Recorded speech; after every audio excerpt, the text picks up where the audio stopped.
language that makes the deepest impression is what we learn when we're children. And Susan Stowe joins me now with her granddaughter to talk about some of the Norwegian songs and prayers and rhymes that she was taught by her grandfather when she was a young girl. And not that I remember all of them, but as successive siblings and successive nieces and nephews came along, and cousins, I heard the rhymes over and over again, so learned them repeatedly. And the first one I remember is skue, skue, lille skue, skue, skue, skue, skue, blakken. Yeah. So nice. Then we had tameltott, slekkepott, Langermin, fingering, Vesle Peter Spilemin. Should we do it on this side? Tameltott, slekkepott, Langermin, fingering, Vesle Peter Spilemin. Yeah. And then we did riding the horses. Ride, ride, ranke, heste, hette, blanke. Hva skal vi rie, ti lille pike? Hva skal vi hette? Anna Margrethe. And then Grandpa added an extra one, sjog in the fitte, a little tickling. Yeah. And we... Wonderful. And these were things that you remember from your grandfather. Right.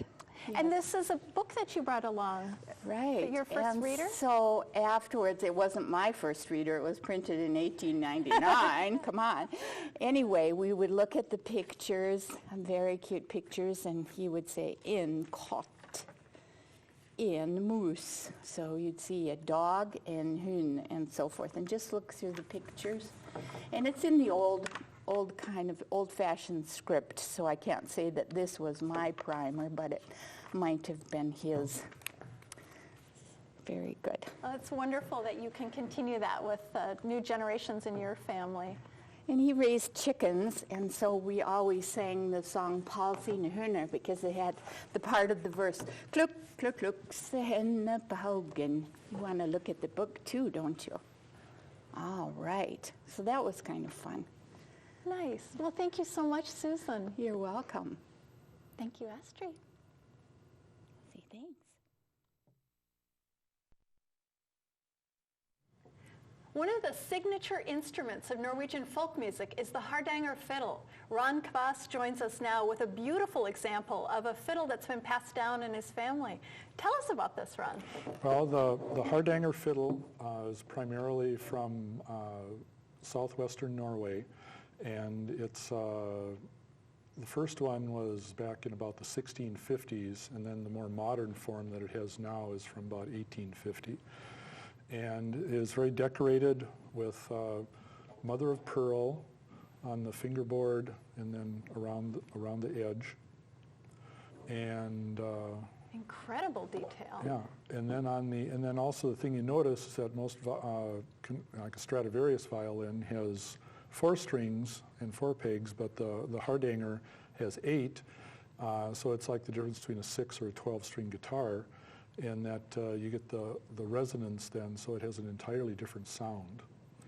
And then across the back, there's beautiful, beautiful wood grain in this, the curly maple. And then also what the Norwegians did is this is done with ink, and you don't have a second chance. I guess you got to do it perfect the first time. That's called rosing, somewhat similar to rose mauling. And then each piece also had, in the back here, they put a little inscription. And then this one says, life long and sweet. And then the bottom is Astrid, sing it out. So I never heard this from my uncle, but I guess they give each violin a name then, so this one's name was Astrid. And then on the tailstock up here, then they also decorated it on the Viking ships. Maybe you can see this better here. On the Viking ships, then they had the head of the dragon, and so on the violin they did that too. And then it's kind of a playful dragon in that its tongue is sticking out. And tell us the story about the fun your uncle used to have with that dragon. Well, this Astrid, I guess as her name is now, was brought out at Christmas, and probably other times too, that's the only time we saw it.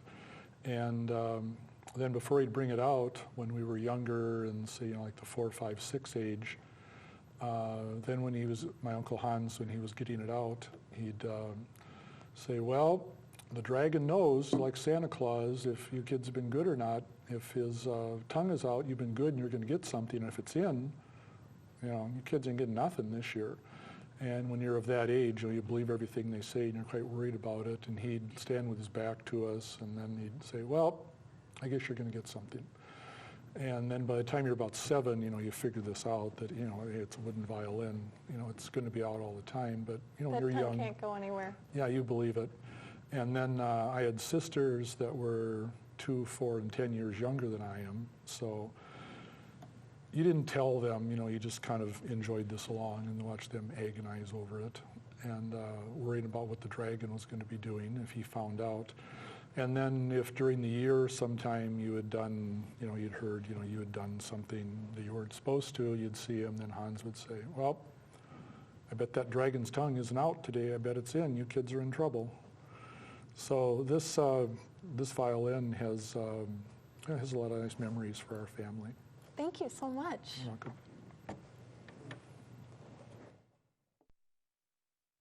Norwegian immigrants had precious little space on the passage to America, but one of the things that all families would have made space for was a family Bible. And Meredith Berg joins me now with an incredible example from her husband's family. This Bible was printed back in the 1800s, and I do not know if it came over with the man whose name is on the front or if it was given to other relatives to bring over. But you would not have carried this around a lot because it weighs 14 pounds. It has hundreds and hundreds of pictures in it. It was used mostly by the children who were going to their confirmation classes, which ended when they were confirmed at about age 14 or 15, but that also meant that was the end of their formal education. The Bible itself, leather cover, metal brackets, very ornate, very fancy, but it was very treasured by each and every family that was in Norway. Immigrants also often changed their names, and you brought along a great story about your grandfather changing his name. Tell us that story. Well, because Norwegian names are very hard to pronounce and the Americans didn't do a very good job of it, and because there were lots of names that were very similar or the same. When my grandfather came, he went to the iron mines up in northern Minnesota, and the first day that he was going to get a paycheck, he stood in line with everybody else, and when they came to him, they said, Ole Olsen, number 147. And my grandfather said, nay, he was not going to be number anything, and right there on the spot, he picked out of his imagination the name Grinden, and he said, I am now Ole Grinden. And he was that until he died, because he wasn't going to be just unimportant Ole Olsen. He was going to be somebody very special, so he was. So when my mother was born, she was Grinden, and that was her name, legally and every other way. So. Very nice. Thank you so much, Meredith. Well, you're welcome. I'm joined by Jeannie Pearson, who's brought along some incredible examples of Norwegian needlework. Jeannie, what are you going to show us? Well, I want to share the story of my mother's bonnet, baby bonnet. And it's a summer bonnet, and she was born in the summer of 1920. And she was born as the 7th and last child of 7 to my Norwegian immigrant grandparents, Henry and Bessie Skola. And my grandma was expecting a baby, and she was only expecting one baby. And great-great-aunt Marta, who was a professional seamstress and tailor, had only made one crocheted bonnet for the new baby. And when the time came, old Doc George Severson, who was my grandma's cousin and lived across the street, came over to their house to help deliver the baby in the home. And he was working on, helping my grandma Bessie. And to all of their surprises, they discovered that there was a second baby coming along, and that was my mother. And old Doc George weighed the babies, and he said that this baby's only 3.5 pounds. She was the smaller of the two twins, and he laid the baby aside and told my grandma that we didn't expect for that baby to live or to survive and not to become attached. And so the baby was laid aside, but my great-great-grandma Arabelle and her sister, great-great-aunt Martha, the seamstress, they wanted to show love and attention to this baby before she went to heaven. And they rubbed and patted and sang Norwegian lullabies to her. And her color wasn't good. She was struggling to breathe, but she lived. And great-great-aunt Martha got busy with her crochet hook and started to make this bonnet for her, so she'd have a matching bonnet with her twin sister Marvel. And my mother was named Marguerite, which is an Americanized name of Marta. And the baby bonnet has a lot of intricate detail. And this was made quite quickly for the babies for their baptism. And it shows a circular back. And great-great-aunt Martha had to be quite an engineer to come up with this pattern on her own. And then the top and sides are fanning out. And what's interesting to me is it has a scalloped edge all the way around, and it has a ruffle around the front, which is an extra piece. And then it was attached with a hardanger embroidery style stitch along there. And it's lasted 92 years because my mother has outsurvived all of her Norwegian cousins. She's 92 years old today. And this was used for my older daughter's baptism. And this is your mother with her sister wearing that bonnet, right? Yes, she's the one on the left. And she's in old Doc George's doctor's bag with her sister Marvel, and the two twin girls were lifelong, very close friends all through their lives. Great Aunt Martha, or Aunt Marvel, died when she was about 67, and my mother's 92. And they have these matching bonnets. And this is another photo of the girls when they were 5 years old and about to start school, wearing dresses and bonnets that Great-Great-Aunt Martha made. Wonderful. And you brought along a few other things that she made. Yes, Great-Great-Aunt Martha made the Norwegian flag and a pot holder, and this would have been used not only for cooking but also for holding those old irons that were heated on the cook stoves. And then this is a hardanger embroidery cross, a Bible bookmark that she made, and it was unusual in that it was made on the slant of the woven cloth. Beautiful. And you've taken such good care of everything, too. But my great-great-aunt Martha was a professional seamstress, and she supported herself and also contributed to the family's income. And her parents had been Norwegian immigrant homesteaders from Norway. Thank you so much. Thank you.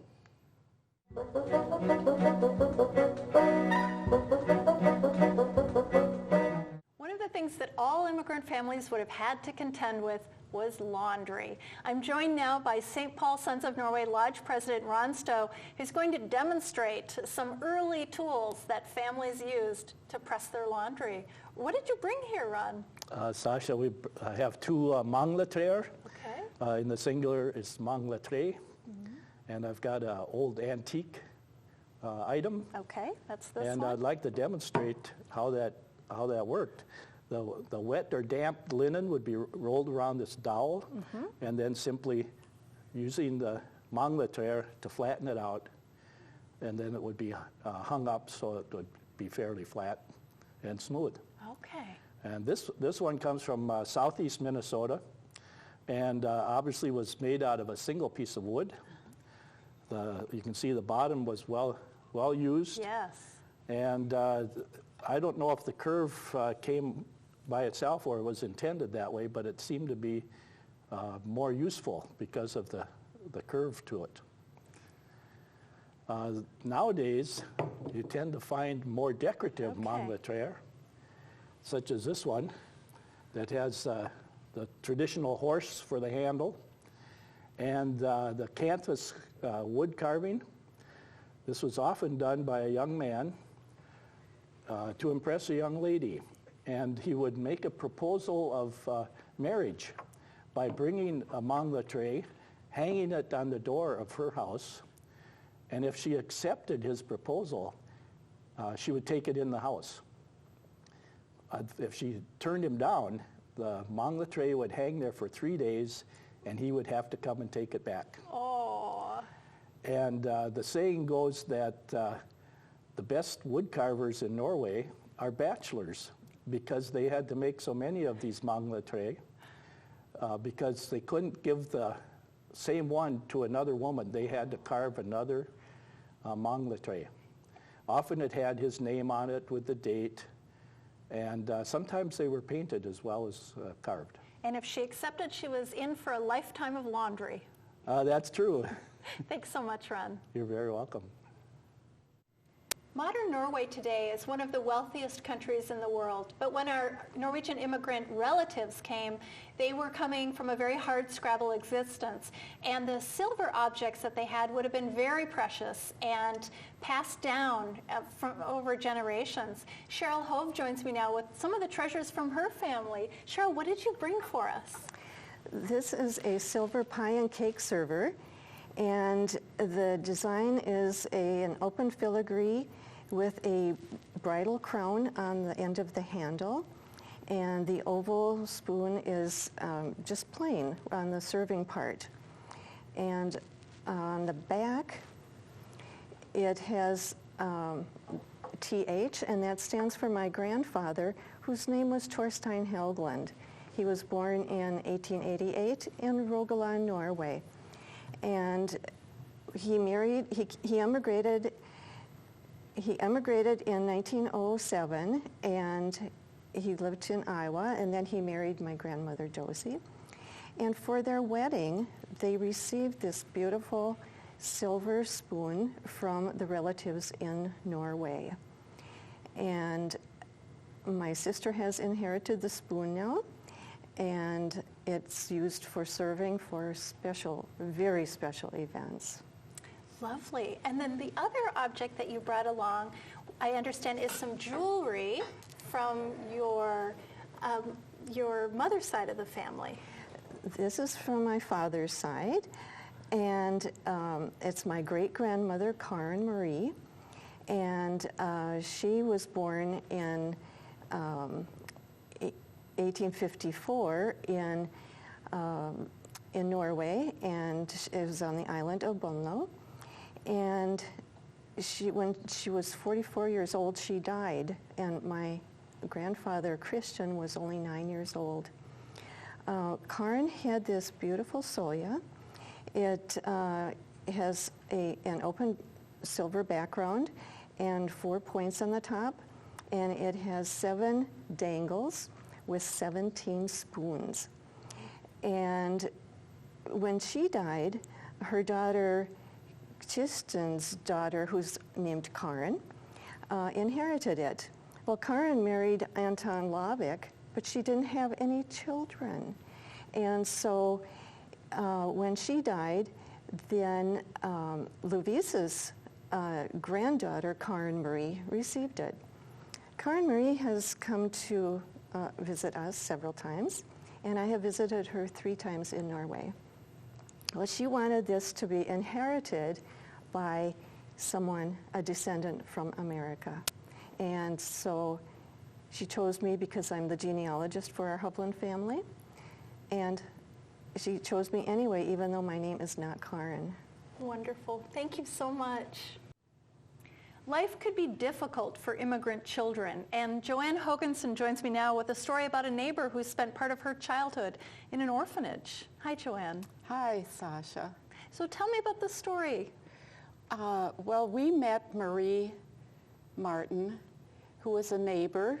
We met her in 1971, and she gave us, after we had gotten to know her, she gave us a big box of things that she had saved through her life, and so we were able to learn from things in that box about her early life. She came to the U.S. from Norway in 1906 or 7 with her father. And he wasn't able to take care of her, so she lived for a number of years in an orphanage in the Milwaukee area. And she kept in touch with her father, and in fact, on this picture, she sent it to her father as a Christmas gift and remembrance, and wrote on the back, "To Papa from Lillimore," in 1909. And Marie, it was a difficult childhood, and she told about trying to escape from the orphanage by crawling through the coal bin. But when we met her, she had been come to Minnesota, married her husband, Ewald Martin, and she worked as a home aide during those years that we knew her, and we kept in touch. She did keep in touch with her family in Norway, and they would send her gifts. So in the box were many magazines. They were Christmas issues of lots of magazines, and some letters and things. And you've brought along some of her things. Well, we're wondering if this very elaborate fan might have been a Christmas gift sent to her, because she lived a very frugal life during the years that we knew her. And this would have been very out of character. But a beautiful feather fan, and it came in this case that had Lillimore on it, the family pet name for her.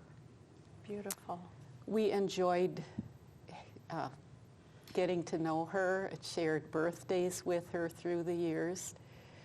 She lived this frugal life, but in her estate, after she passed away, she left very, very generous gifts to different charities in the Twin Cities area.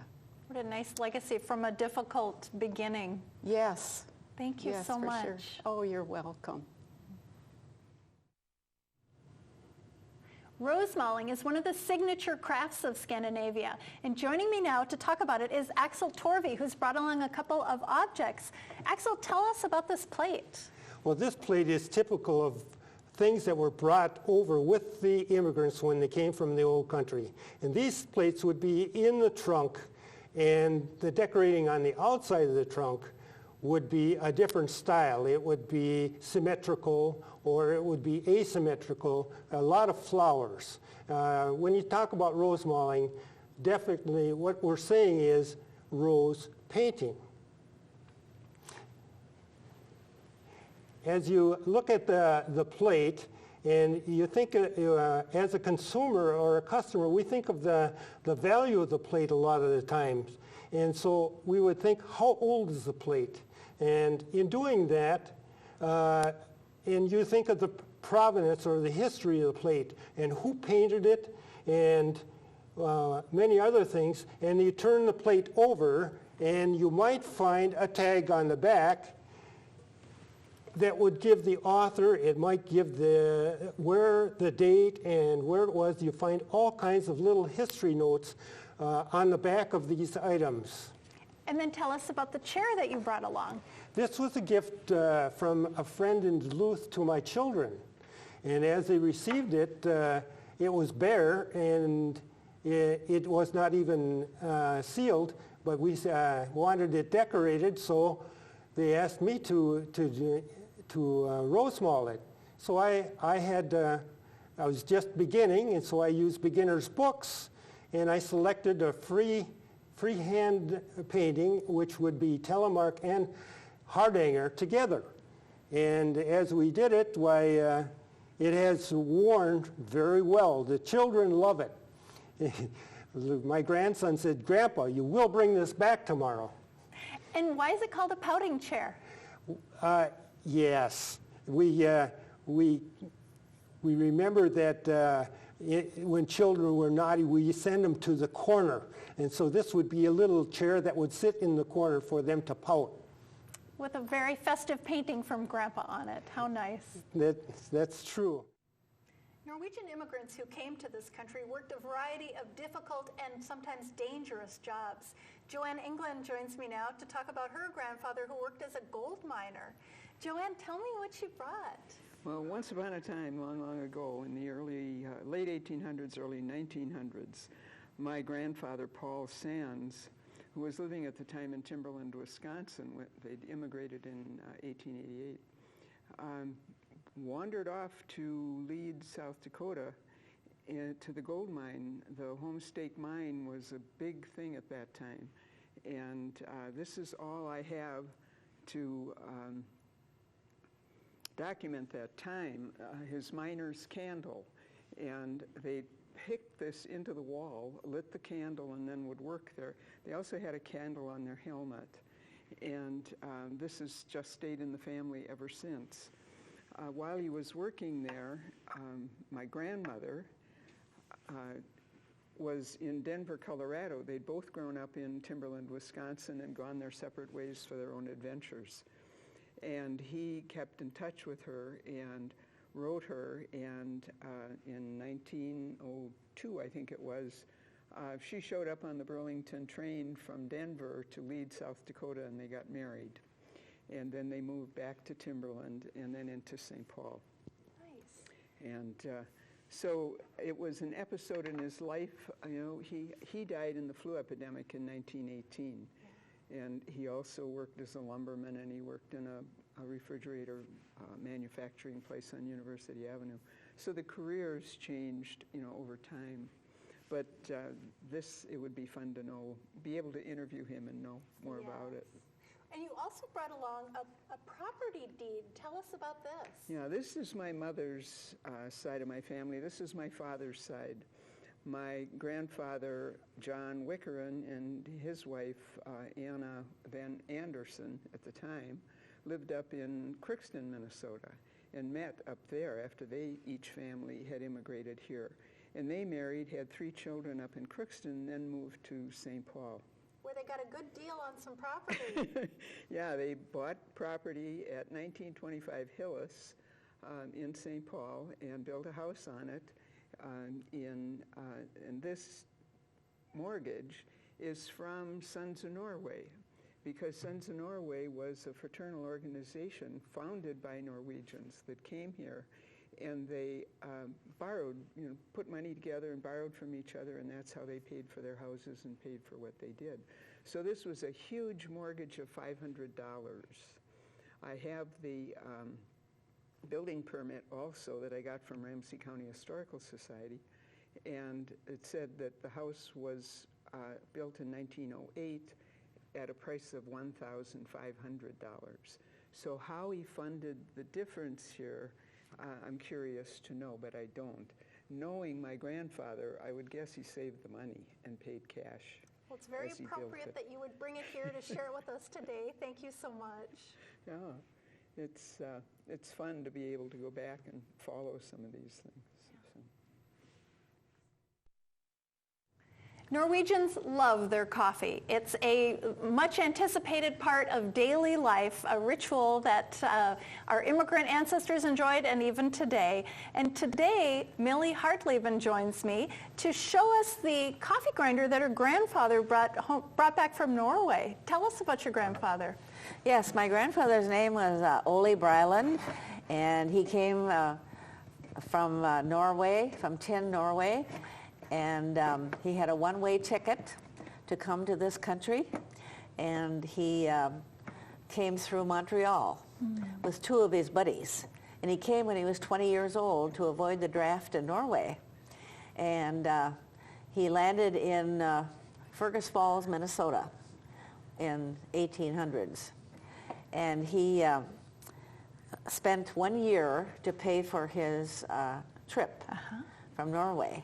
And the farmer in Fergus Falls had him sleeping in the hayloft all winter long for 1 year.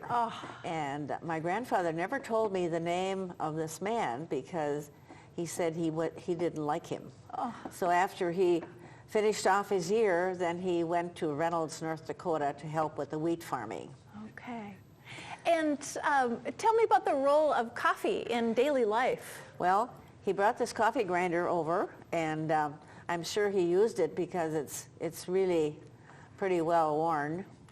And it's interesting that they could have coffee all day long, and they would have a cook stove with a wood burner cook stove, and the coffee would be made in the morning, and then they would have coffee in the morning for breakfast. Then all day long this coffee pot would sit on the back of the stove, kind of like simmering, and it got very strong at the end of the day. I bet. But they drank it anyway. And Norwegian was your first language, although you were born here, and you Yes. brought along your baptismal certificate. Yes, I did. So tell me about being a little girl and speaking Norwegian. Well, my mother was a teacher, and my dad was a farmer in northern Minnesota, near Hazel and Oakley, Minnesota. And we were required to speak Norwegian until we were 5 years old. And this baptismal certificate comes from the Ebenezer Lutheran Church in Oakley, Minnesota, which was in the country, 5 miles from my farm. And it's all in Norwegian because, of course, we had a Norwegian minister. And the men were required to sit on the right-hand side of the church in all the pews, and the women always sat in the left-hand side of the pews. Well, when I was 5 and 6 years old, I couldn't understand why I couldn't sit with my grandfather.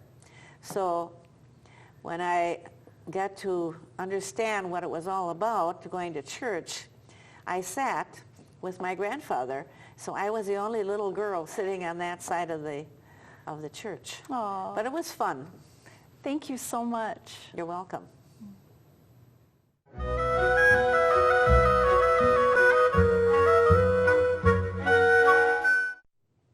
As young children, the kitchen is often where we learn about love from our mothers as they bake our favorite foods for us. Erna McGuire joins me now with a story about her mother and a special story about her mother making lefse for her as a child. Show us the apron that you brought. This is the apron that I have kept all these years. And when this apron came out as a little girl, I knew it was time to make lefse. She would put the apron on, and when the lefse began making, we'd bake it on a wood burning range stove. You had to have special wood so that it was hot enough to bake the lefse. The excitement was that I knew that Christmas was right around the corner. Of course, other Christmas baking was done also, but the lefse was first. And we made a lot of fattigmann because we had to treat the Eula books that came, and they got fattigmann and some of my dad's home brewed beer. That's another story, of course. But this apron also has another story. When I was about 9 years old, around 1932, why the Depression hit. Our family was well off, and my mother had inherited some money and put it in the bank, but all of a sudden the bank went bankrupt. My family lost all the money overnight. Then shortly after that, my dad lost the farm. We had 4 acres, which all the farm buildings stood on, so we had a home. We had a few cows and pigs for butchering and chickens, So we got along that way. But otherwise, there was no money during the Depression days. I remember my dad sitting by the kitchen table, and he made the remark, well, God feeds the birds, he will feed us also. My mother at the time was wiping a plate. That plate went on the floor, busted into pieces, and she let my dad know that if food was going to be put on that table, it would have to be done by them. I knew as a 9-year-old girl that this was serious. It wasn't long after this apron came out, but I knew it wasn't Christmas time, it was in the summer.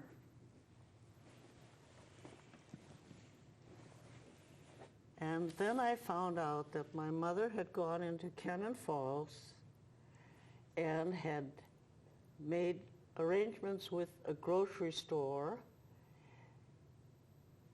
to sell lefse. And all the lefse that they sold, my mother would have to buy the groceries from that store.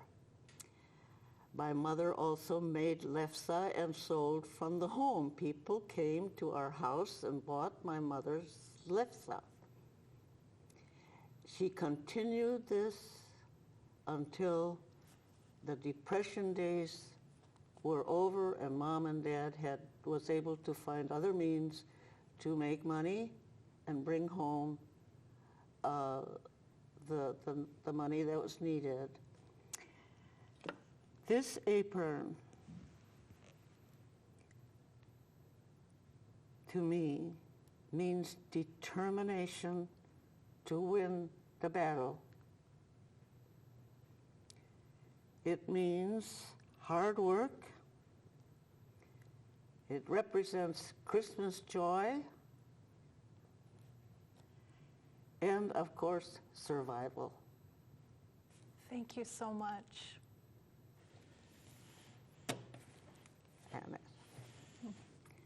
Are we done? Yeah. You made me cry. Many Norwegian immigrants came to America because they couldn't eke out a living back home. Artist Davies joins me now with a story about her father coming to America. Artist, tell me, why did your father need to come to America?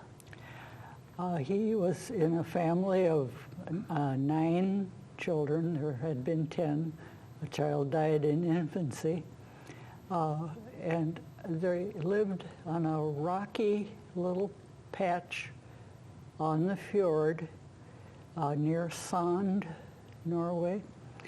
And there just was no way that that little rocky patch could take care of a family of 9. So in order, beginning in the late 80s, 1880s, the oldest of the boys left for America at age 17 and bade farewell to his parents, who knew they would never see him again. And he was followed in succession every couple years, 2 years, 3 years, by 5 more of the brothers, including my own father, who came with a younger brother in 1911. And my father was 21 years old, and Uncle Abraham was 19, excuse me. And you brought along a tool to show us. Your grandfather was very inventive, I understand. He needed to be. They, of course, wore wooden shoes, and carving, Norwegians are good wood carvers. So carving wooden shoe was fairly simple, except you had to do a lot of it with that many children. But the problem was something that he needed to help himself with, and he invented this little machine, and this is a sharp-edged knife, and it's used, he made it to scoop out the toe of the wooden shoe that he had quite easily made.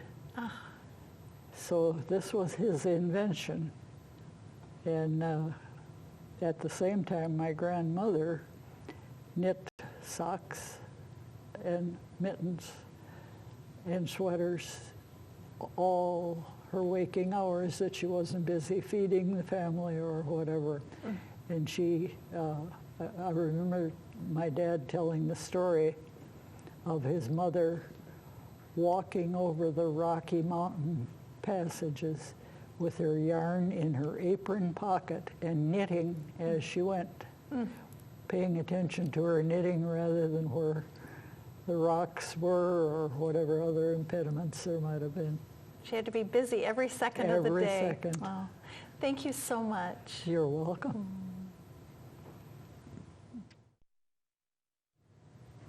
Norwegians love their flag, and even immigrants would make space for it on the voyage over to America to bring something beautiful from their homeland. And Karen Vinnes joins me now with the flag that her father brought over from Norway. Karen, tell me the story about that. Well, it was my grandfather, and my father inherited the flag. But my grandfather and grandmother came over from Norway in 1921, immigrated on the Stavanger Fjord. And you brought a picture of that. And they were so had such pride in their country that they brought their flag along with them on the ship in this picture. And on every Suttendamai, they would fly this flag in this country, commemorating their connection with the country they came from. And my father inherited the flag. He also flew it along with the American flag every Suttendamai.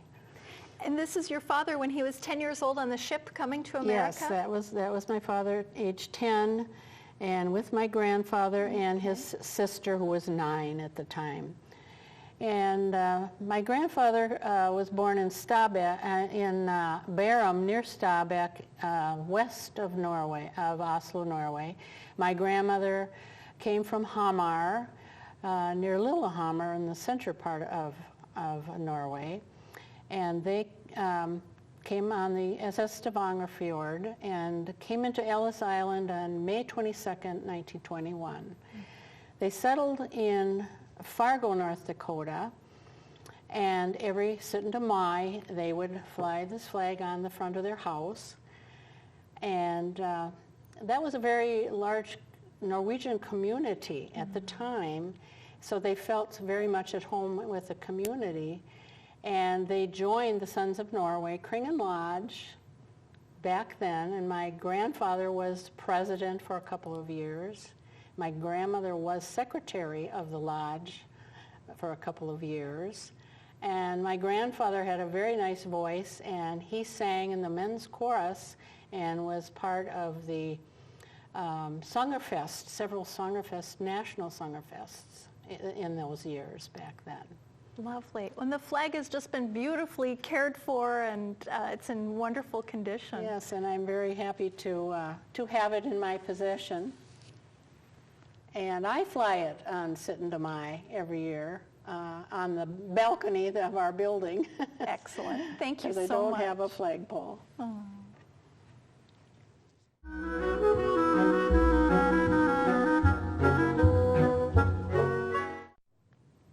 The Norwegian national costume is called a bunad, and there are 200 different varieties.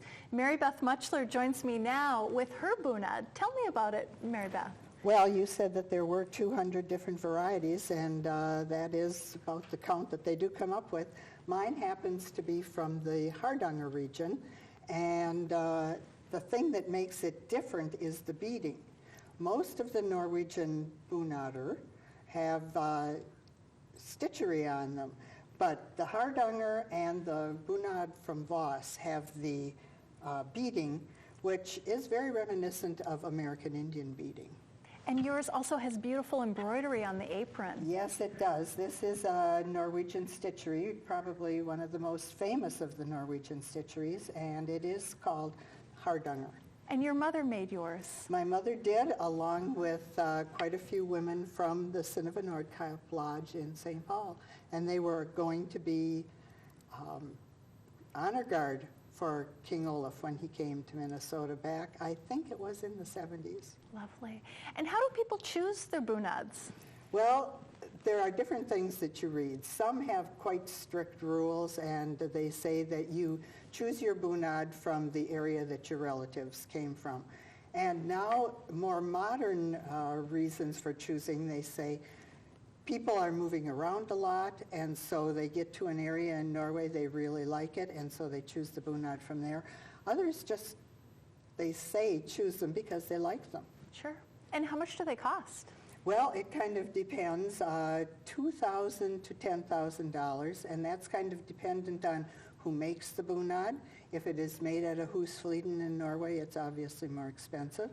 There are local sewers that make them, and then, like my mother, people can make all of their own or just part of it. And the jewelry must really add to the cost. The jewelry does, depending on if it's silver or if it's gold. And every bunad, and it doesn't matter where they're from, has the solja. And the solja has little spoons, and the spoons can be silver, they can be gold, and in olden times they said that the spoons would reflect the sun and that would draw the evil spirits away, especially the trolls. And when do you wear a bunad? A bunad is worn on festive occasions.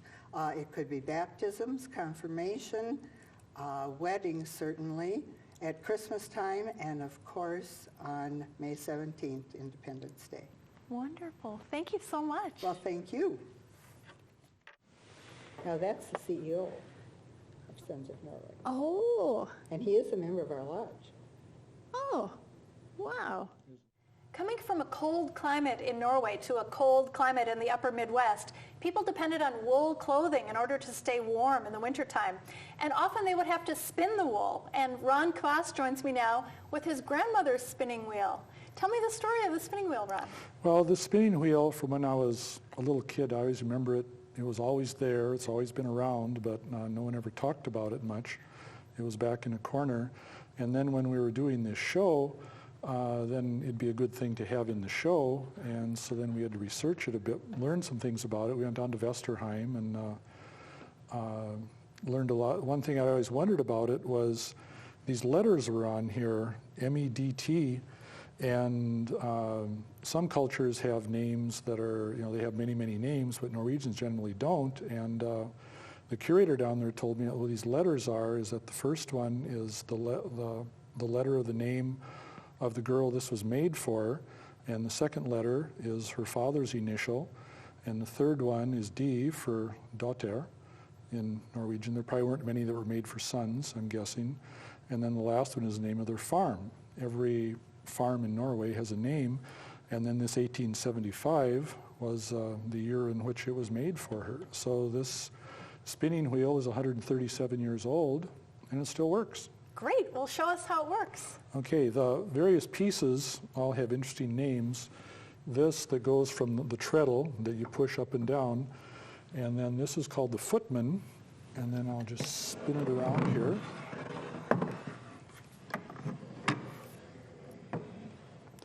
And the rest, now when you're spinning the yarn, then it would go in through here called the orifice, and then this piece goes round and round as you spin it. It holds on some little hooks here. It's called the flyer. And then while that's going round and round, then this yarn really twists. And so that gives it part of its strength. So you let it in as fast or as slow, depending how twisted really you want the yarn.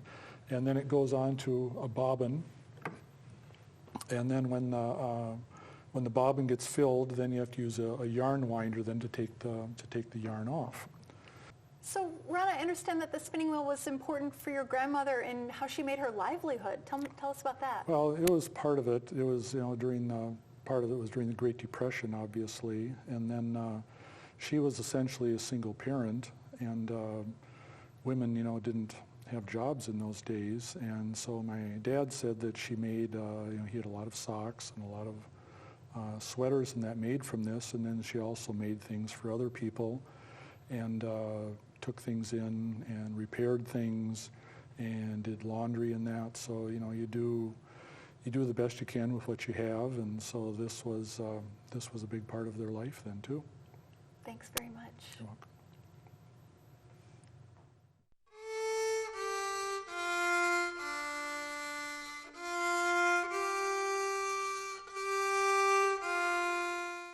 Music was an essential part of a worship service, but not all immigrant churches could afford an organ. Ruth Gibson joins me now with an instrument that was used in these early churches when they couldn't afford an organ. Ruth, tell us what you brought.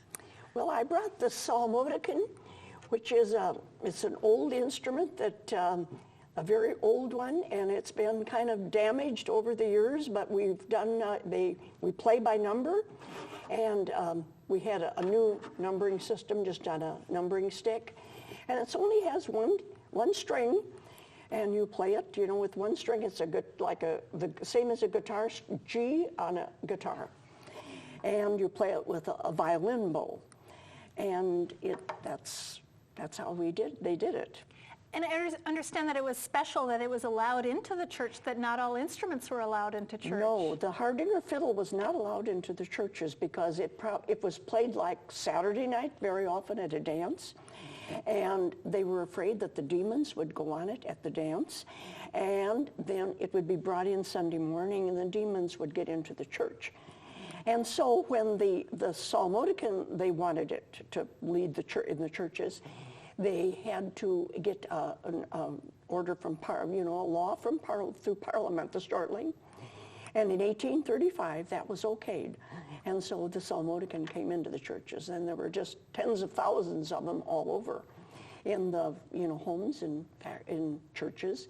The minister was very often the one that did play it. I played it. Well, can I have you demonstrate for us? Yes. It's not a real concert instrument. It's a slow one. That's one of the reasons they left too. And you just,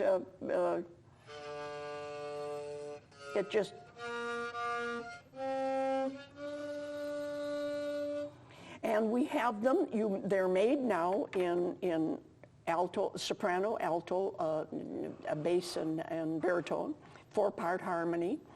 And our organization that we have is, has all 4 of them.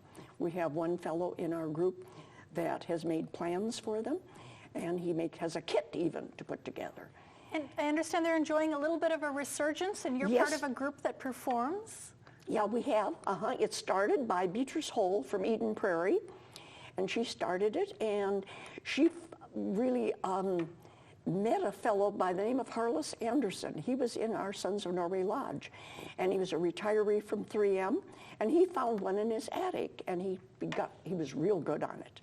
He began to build them, and his wife, he had no children, his wife wasn't interested, and so when he died in the 1990s, he gave his instrument to Beatrice.